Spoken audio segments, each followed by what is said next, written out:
What's up everybody, back again ya kan cuy. Dan kita sudah memasuki bulan Maret ya kan, awal Maret. Jadi ya sudah saatnya kita buat nge-review, nge-react, melihat kilas balik what happened aya naon gitu ya kan selama bulan Februari kemarin. Ya entah itu politik, ekonomi, sains, pokoknya apalah yang terjadi di dunia saat ini ya kan. Tapi ya sebelum kita ke beritanya, ya buat kalian yang baik hati dan tidak sombong ya kan, like dulu lah videonya ya kan, dan jangan lupa buat subscribe sama follow Instagram aku di @musnadianrijahadi. Oke John, langsung aja kita ke videonya, check this out man.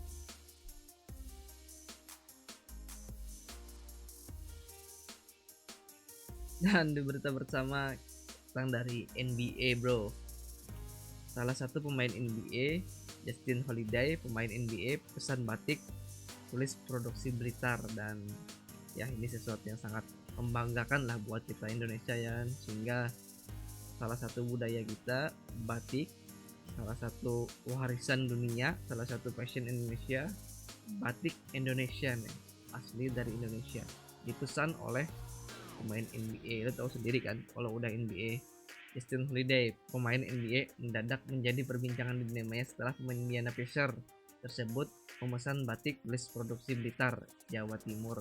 Ini pesanan mantan Philadelphia Sixers itu sedang digarap batik merah putih milik Yogi Rosdiansa bersama istri Santika. Yogi, perajin batik asal Blitar, mengaku bangga bisa mendapat pesanan menggarap batik tulis untuk pemain NBA tersebut. Jadi ya alhamdulillah itu kita sebagai warga Indonesia ya memang patut berbangga hati lah, produk kita bisa go internasional ya kan. Ya nggak cuman batik kita lah, masih banyak yang lain-lain ya kan. Dan ya semoga buat batik Blitar, produksi Blitar ya kan, semoga kedepannya ya lebih berkembang lagi lah, semoga sukses, semoga bisa mengharumkan nama Indonesia ya kan. Dan ketenagakerjaan baru bisa diambil umur 56 tahun, disebut kebijakan otoriter dan seharusnya diubah. Salah satu kebijakan di tahun 2022 ini yang salah satu kebijakan yang sangat kontroversial ya kan. Ya kemarin tahun 2021 ada kebijakan Omnibus Law yang katanya yang menyakiti para buruh ya kan. Dan Peraturan Menteri Tenaga Kerja Nomor 2 Tahun 2022 yang menyebutkan bahwa manfaat jaminan hari tua JHT di BPJS Ketenagakerjaan baru bisa diambil saat pekerja memasuki pensiun atau di usia 56 tahun. Dipandang pengamat tenaga kerja sebagai kebijakan yang otoriter dan seharusnya diubah. Nah, jadi menurut perspektif dan kajian hukum perburuhan, menurut kata hadis Subhan, ini adalah kebijakan yang otoriter karena JHT ini terkait dengan kepentingan pekerja dan tidak terkait langsung dengan pemerintah. Tapi kemudian pemerintah melakukan kebijakan tersebut. Aduh, itu kan uangnya para pekerja sendiri. Memang ada uang perusahaan, tetapi kan tidak ada uang pemerintah sama sekali. Kenapa kemudian harus ditahan lebih lama? Ada kepentingan apa lanjutnya?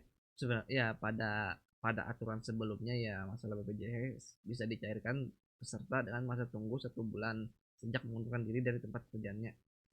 Ya kalau 56 tahun ya memang agak lama lah, kesian kan para pekerja kayak berhenti ya kan waktu ya mungkin entah itu di PHK atau mengundurkan diri atau lain dan sebagainya ya kan, meninggal atau apa, nggak bisa dicairin padahal itu harapan satu-satunya, mesti nunggu 56 tahun lagi. Dan sebenarnya yang paling dikhawatirkan ini ya kalau menterinya berubah ntar kebijakannya berubah lagi nggak ya kan. Oke lah misalkan fine lah, deal lah kalau 56 tahun bisa diambil, terus ngambilnya susah nggak nanti ya kan. Terus sama kalau hanya pimpinannya ganti, kebijakannya ganti juga nggak. Kalau ganti juga ya kasihan para buruh lah, kasihan para masyarakat Indonesia ya kan. Tapi ya ini pasti ibu menteri atau pak menteri ya pasti udah mempertimbangkan dengan sangat baik mungkin ya kan, atau ada sesuatu di dalamnya kita nggak tahu dan itu terlalu jauh buat kita bahas. Jadi ya mending next aja ya kan. Ya Ger, Kak Bah ada di Metaverse, apakah untuk ibadah haji virtual? Nggak bisa bos, mesti ke Mekah ya kan, mesti ke Arab, Mekah Madinah. Nggak, yang Mekah ya kan, dari Mekah di Mekah kan yang tawafnya sama lempar jumroh, lempar batunya ya kan. Jadi ya nggak bisa lah, gimana metaverse ya kan pakai virtual terus bawa batu yang dilemparin, nggak taunya ada orang lewat ya benjol lah kepala orang ya kan. Arab Saudi dikabarkan berencana membangun Ka'bah ke dalam dunia metaverse. Rencananya bangunan suci umat Islam tersebut dibangun ke dalam bentuk virtual oleh pemerintah. Menurut pihak Arab Saudi, hal ini dilakukan untuk mempermudah umat muslim untuk melihat Ka'bah dan Hajar Aswad. Ini adalah bentuk inisiatif agar memungkinkan umat muslim untuk merasakan pengalaman mengunjungi Ka'bah dan melihat Hajar Aswad secara virtual. Sebelum berangkat haji ke Makkah, ucap perwakilan Arab Saudi dikutip situs berita Turki CRC World pada Selasa 8 Februari 2022. Jadi alhamdulillah ya kan. Jadi buat kalian yang mungkin merasa nggak kegapai lah, mungkin mungkin ya kan, kita ya anggap aja lah, tapi kalau positif thinking aja kalian bisa berangkat ke sana ya kan. Jadi ya, mungkin yang merasa nggak bisa berangkat tapi bisa ngelihat, mungkin ya lebih sensasinya lebih ya mungkin mirip ke lebih kenyataan ya kan, biar bisa ngeliat Ka'bah sama Hajar Aswad. Mantap sih Arab, gila, terobosan baru men ini men. Nah gini nih terobosannya yang mantap ya kan, virtualnya, metaverse-nya ya kan. Jangan ya, jangan cuman game doang ya kan metaverse, atau video apa gitu kan metaverse, dan bahkan mungkin ada metaverse esek kali ya. Nah ya semoga aja ya berhasil lah apa yang direncanakan oleh pemerintah Arab ini ya, karena ini sangat bermanfaat terutama buat yang mau berangkat haji, bisa mungkin bisa latihan atau tutorialnya dibikinin ya kan, kalau udah di Ka'bah mesti kayak gini, kalau udah dilihat aja Aswad ya kan. Next, hasil tes COVID bisa salah, Menkes akui tak ada PCR yang sempurna. Ini salah satu berita yang cukup menggemparkan ini kemarin ya kan, dan aduh ini luar biasa ini berita ya aneh aja gitu ya kan. Kita disuruh PPKM, disuruh di rumah aja, disuruh vaksin, disuruh booster segala macam, dan ternyata ya tes PCR-nya bisa salah ya. Emang namanya juga manusia, mungkin ada salah input atau apa gimana ya, tapi ini sangat berakibat fatal. Dan kemarin juga ada berita bahwa status COVID, berapa jumlah orang yang terinfeksi atau dan berapa jumlah yang isolasi, berapa jumlah yang meninggal, berapa jumlah yang terpapar. Jadi ya ada kesalahan lah, karena ada kesalahan input mungkin ya kan, dan itu sangat mempengaruhi Pak. Menteri Kesehatan Budi Gunadi Sadikin mengatakan tidak ada hasil tes PCR yang sempurna. Pernyataan itu merespon kejadian warga menerima hasil tes COVID-19 yang salah dari laboratorium swasta. Oh, swasta lagi ngomong. Budi menyampaikan akurasi tes PCR berkisar di angka 95 sampai 99%. Dia berkata tes PCR di berbagai negara memiliki tingkat akurasi yang sama. Kalau tes sempat 500.000 sehari, ya ada 1%, 5.000 yang bisa miss. Tidak PCR, tidak tes PCR di dunia yang ini sempurna. Tidak ada tes PCR di dunia yang sempurna, kata Pak Budi dalam jumpa pers yang disiarkan kanal YouTube Sekretariat Presiden Senin 7 Februari 2022. Budi mengatakan kemungkinan salah hasil tes PCR makin besar saat jumlah tes tinggi. Dia menyebut mungkin saja petugas laboratorium salah memasukkan data karena jumlah tes meningkat. Salah satu keanehannya dari tes PCR ini ya kan, dari berita-berita COVID, dari berita virus kampret ini ya kan, adalah salah satunya itu belum hadir udah positif men, gila nggak? Ibarat kata ini si Uco sama si Budi ya kan, si Ucok udah di tempat tes, si Budi lagi jalan, gak taunya si Budi datang udah positif duluan.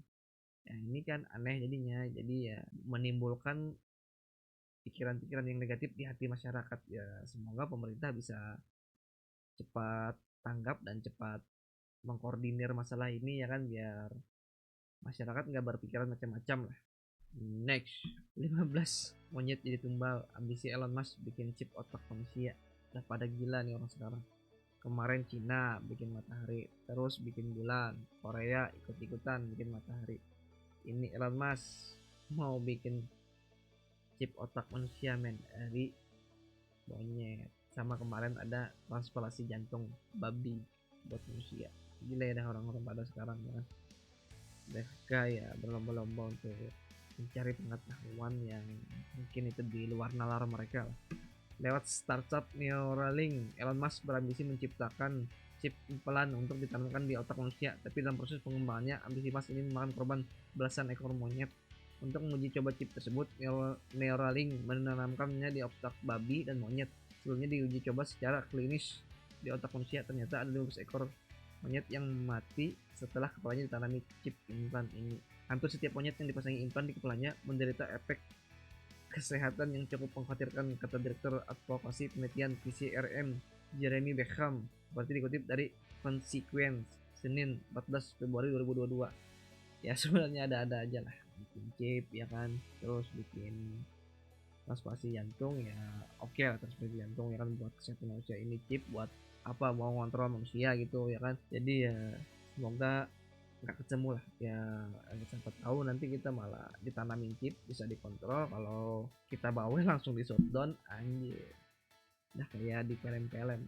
Next, Indonesia men, wajib berbangga hati sekarang ya. Nggak tahu lah kalian mesti bangga atau gimana, yang jelas Nusa Khatulistiwa motor listrik buatan lokal dibanderol mulai 140 juta. Indonesia udah melakukan gebrakan-gebrakan yang sangat luar biasa. Batik di order main NBA, terus bikin motor listrik ya kan. Ya semoga aja kejadiannya nggak seperti yang sudah-sudah lah, seperti ya mobil SMK gitu ya. Terus banyak lah ya kan produk-produk Indonesia yang ternyata kurang disupport oleh pemerintah sendiri gitu ya kan. Ya beda emang sama di luar ya, mereka sangat mensupport apa yang rakyat mereka temukan dan mungkin itu sangat bermanfaat ya. Dan next, pakar nilai Indonesia diuntungkan dari pembelian pesawat jet Rafael. Di kemarin Pak Prabowo beli pesawat Rafael ya kan, habis itu beli kapal selam kalau nggak salah dari Prancis sama dari Amerika lah, terus lupa aku beli kapal selamnya dari mana gitu. Pokoknya Pak Prabowo belanja habis ya kan. Cuman anehnya negara lain beli pesawat dari kita beli pesawat dari negara lainnya. Kenapa nggak dikembangin aja dia kan, pesawat hasil dari kita, kenapa mesti beli kan berapa ratus triliun gitu, apa nggak bisa gitu buat para peneliti-peneliti kita di Indonesia. Rusia tarik pasukan, ini reaksi NATO. Seperti yang kalian ketahui, kita Rusia dan Ukraina lagi perang, dan ini berita berita lama. Jadi sebelum terjadinya perang, Rusia tarik pasukan dulu, dan ternyata itu mungkin buat nyelamatin pasukannya sendiri ya kan. Jadi ya pasukan ditarik baru invasi penuh ya. Dengan Moskow mengumumkan pasukannya telah mulai kembali ke pangkalan mereka setelah latihan di Belarus dekat perbatasan dengan Ukraina. Sekretaris Jenderal NATO Jens Stoltenberg mengatakan dia melihat harapan bagi diplomasi untuk mengakhiri kebuntuan antara Rusia dan Barat. Berbicara pada konferensi pers menjelang pertemuan dengan Menteri Pertahanan dan negara-negara anggota aliansi itu pada hari Selasa, 15 Februari 2022, Kepala Blok Militer tersebut menyampaikan penilaiannya tentang iklim saat ini di garis demarkasi Rusia-Ukraina. Sejauh ini kami belum melihat adanya deeskalasi di lapangan. Kami belum melihat tanda-tanda berkurangnya kehadiran militer Rusia di perbatasan dengan Ukraina, katanya. Strateginya sih oke ya kan, tarik dulu pasukan, terus baru menyerang.